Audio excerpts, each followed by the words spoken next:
Now,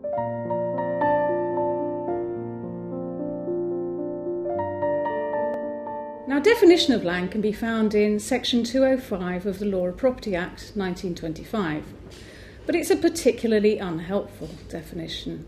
For example, it states that land includes land of any tenure.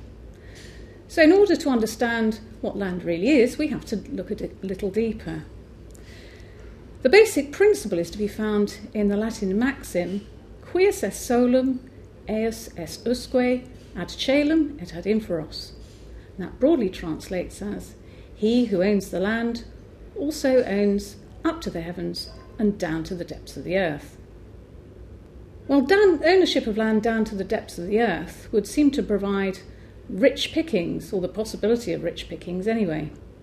If I'm gardening one day, digging up my potato patch, and oil starts shooting out of the ground, I may rub my hands with glee and feel confident that I'll be able to give up the day job.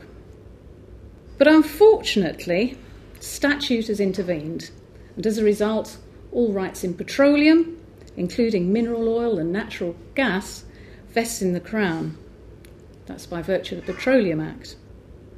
As does any object which falls within the definition of treasure, as contained in the Treasure Act 1996. The Crown is also entitled to all gold and silver in gold and silver mines. So ownership down to the depths of the earth isn't going to be particularly helpful in many ways. So let's turn to the ownership of airspace. Now, physical intrusion into airspace is capable of amounting to trespass. So it's clear that the definition of land must include at least part of the airspace, because otherwise the landowner would be trespassing on his land every time he set foot in it. But how extensive are the rights of a landowner to the airspace above his or her land?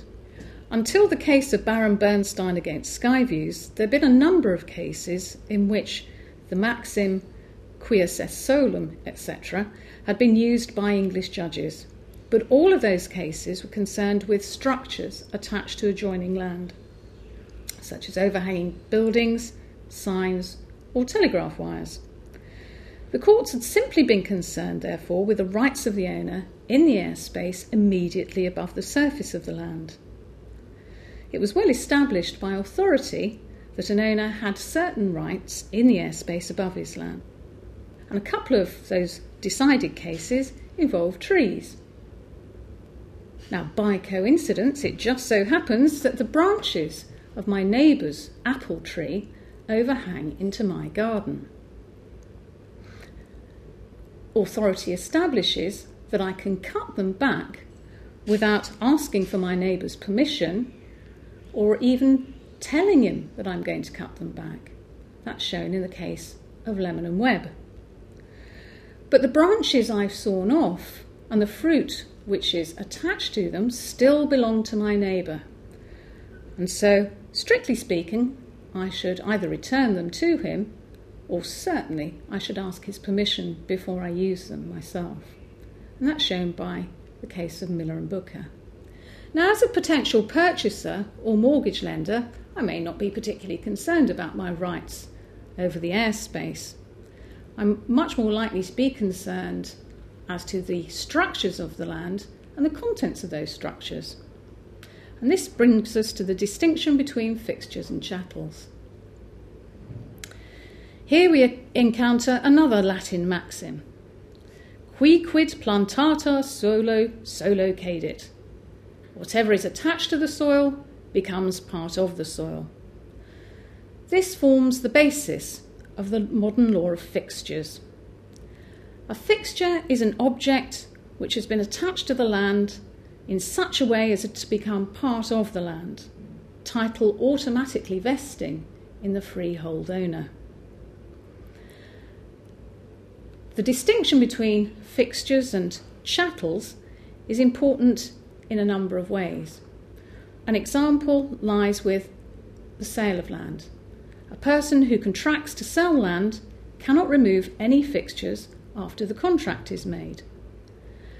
By contrast, Chattels are physical objects which retain their independent character as personal property, despite possibly close association with the land. They are not regarded as part of the land and do not pass on a conveyance of the land unless that conveyance provides otherwise. So if I buy a house, I might be very dismayed when I move in to find that the seller has taken the bath or the greenhouse, or indeed the kitchen sink. By contrast, I will not expect the seller to have left his cat